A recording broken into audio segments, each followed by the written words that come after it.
or ideas or situations that just keep popping into your attention wherever you turn. The last 6 or 8 months, that has happened in our society as Star Wars. This was seen, I guess, during the blizzard. Just yesterday was somebody sighted an Imperial Walker or something during the snow. I don't know. Wherever you turn, look at that. Star Wars Airlines. It's just Star Wars is everywhere. Even Bigfoot has been Star Wars'd up here a little bit. Now he's a Wookiee. So Star Wars is just showing up everywhere. I think that's how Paul was getting to feel about the Christians in Rome. He said, everywhere I went, I kept hearing about, hey, have you heard about those Roman Christians, Paul? Have you been out there to see that church in Rome? I mean, they're right there in Nero's backyard, and have you been there to see them yet, Paul? I think after a while, Paul said, you know what, I gotta go see those Roman Christians. He didn't really start the church. He wasn't involved in its beginnings. But people kept talking to him about Rome, and he said, I've got to go. But God was keeping him busy elsewhere, and he wasn't able to get to Rome. Now, as he was nearing the end of his 3rd missionary journey, Paul was getting a sense that God was about to make a huge change in his life. And this is when he wrote this letter to the Christians at Rome. And he said, I think maybe God may open the door for me to come to you, but I want you to know that I have been praying just about constantly, asking God to open the way for me to come to you and to make that a part of God's will for my life. As we look at how Paul prayed for God's will and how God answered that prayer, it'll give us some guidance and some encouragement for praying about that same sort of thing for our church.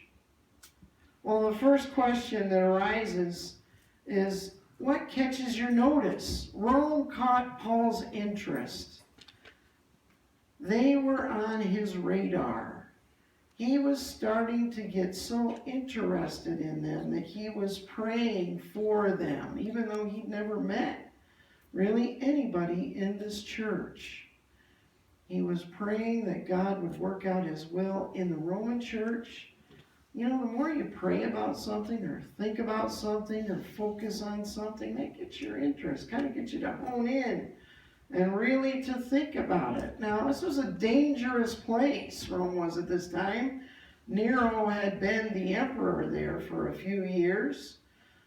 He hadn't burned down Rome and blamed it on the Christians yet, but he was very anti-Christian as an emperor and kind of a wild card, a very dangerous emperor. But Rome was also a fantastic hub at this point to the rest of the world. You've probably heard the saying, all roads lead to Rome.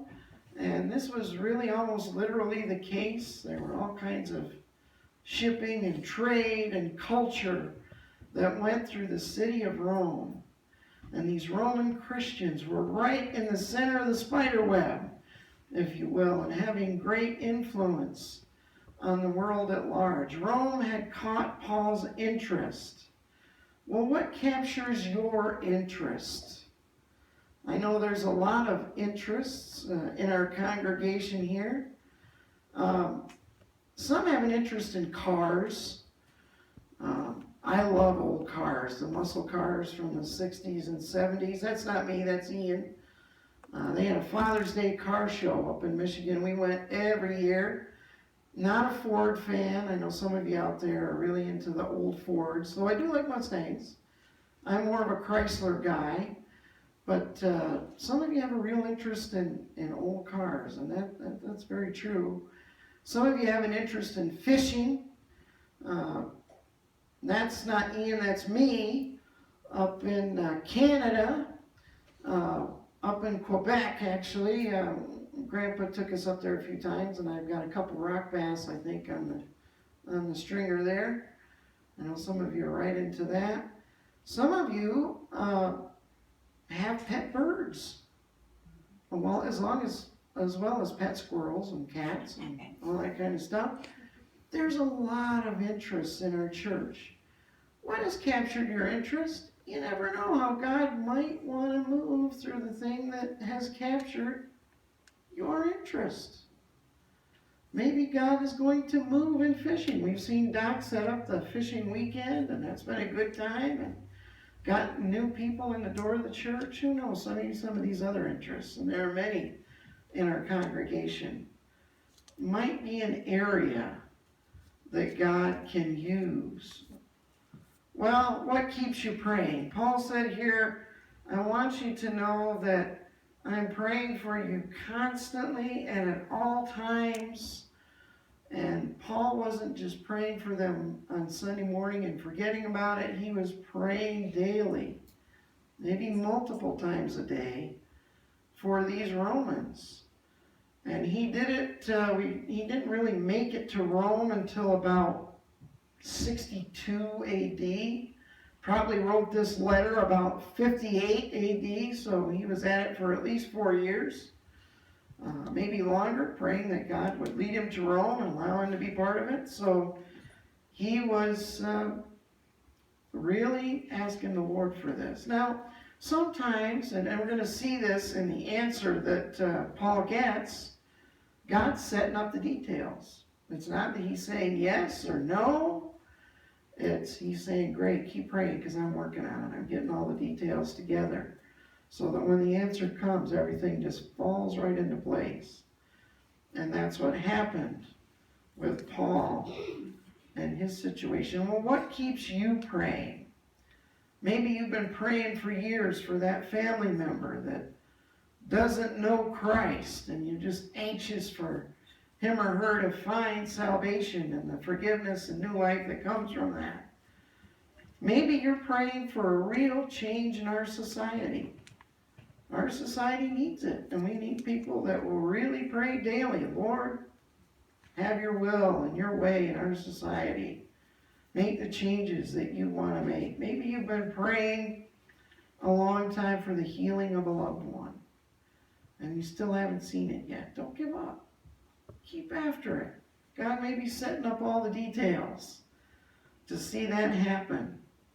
I'm hoping that what keeps you praying is the life and health of Odessa Wesleyan Church, your home congregation. That you'll be praying that God will have his way among us, that he'll build us up, make us stronger, bring us closer to him, and that he'll lead us on to our future. What keeps you praying? God's answer is tremendous. Here's how it played out. About 60 AD, after Paul had been at this for a couple years, he went back to Jerusalem. He was taking a gift from the outlying churches back to the home church. And as he did this, he was speaking in the temple. Some of the Jews there got ticked off. They started a riot. They said, this is our chance to finally get Paul. And he was arrested. And he was taken into prison. Well, as it played out, Paul was moved. He talked first to the governor in Jerusalem. Then he was moved north and he talked to the governor and the king in Caesarea. And then he appealed to Caesar. He said, I'm a Roman citizen. I shouldn't have to go to Jerusalem to be tried because I'm a Roman citizen. I'm going to appeal my case to Caesar. And at that point, Paul started on a journey from Israel to Rome. God says, see, you've been praying to go to Rome. Here's how I'm going to take you on a prisonership. Well, we would have expected that kind of an answer. But that's what it was. And he went through a shipwreck. It was a long trip. Took a couple years to get there. But in 62 AD, thereabouts, he arrived in Rome. Now, the perfection of this setup is fantastic. He was guarded, was under house arrest in Rome. The Roman Christians were able to come in and visit with him. learn from him. He was able to learn from them, just like he wanted. On top of that, he was being guarded by the Praetorian Guard. The Praetorian Guard were the emperor's own bodyguard. And because he had appealed to Caesar, appealed to the emperor, he was being guarded by the Praetorian Guard. Down through history, matter of fact, even with Nero, the Praetorian Guard were known not only as guarder of emperors, but maker of emperors. If you got the Praetorian Guard on your side, you were set as an emperor. And who was guarding Paul? Taking shifts, standing with this guy, meeting with this guy, hearing him teach, hearing him pray, hearing him tell about Jesus and what he had done in his life with these people that were emperor makers. What a fantastic answer.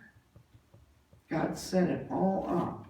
And when the time was right, it all rolled, and Paul got to share the gospel with so many people he never could have anticipated talking to, because he had been committed to praying and seeking God's will. If he'd have went earlier, it wouldn't have happened. But he waited on God's timing and sought God's will, and it happened. Are we ready for tremendous in our own church? We got out one of the photo albums this morning before Sunday school started, and I got to see Renee with curly hair and wearing a dress and just looking cute, and I got to see James with his curly hair, and he had lots of it. Oh my goodness. I told him, you got to keep that when your kid gets older, starts teasing you about not having any hair, then you've got photographic proof you used to have it. I don't think Odessa Wesleyan's tremendous. Maybe it's going to be the same as back then when Iona Tanner and her husband drove a couple busloads of kids into Odessa Wesleyan Church. So I think that would be tremendous if it happened today. I'd ride the bus, Iona, no doubt. You have to put him in the back, AJ. No, that's the troublesome side. The back is the fun part. When you hit the bumps, you jump and On her bus. hit your head on the ceiling. Hit And the ceiling. Oh, yeah, look at that. we probably have a different tremendous coming at us today. But are we praying for that? Are we looking to see what God has for our future here at Odessa Wesleyan? Paul, he's a prisoner. Everybody's against him. What's going on? I've done my last missionary journey. But as Paul had been praying, God made this last missionary journey perhaps his best one yet. Prayer made Paul ready to go as a prisoner and witness for Christ. Prayer makes us ready for his future. And so again, I'd invite you in the next 30 days at least to spend time every day saying, Lord, what's the future for our church? What do you want to see happen? And then how do you want me to be a part of it? How can I be a part of that future?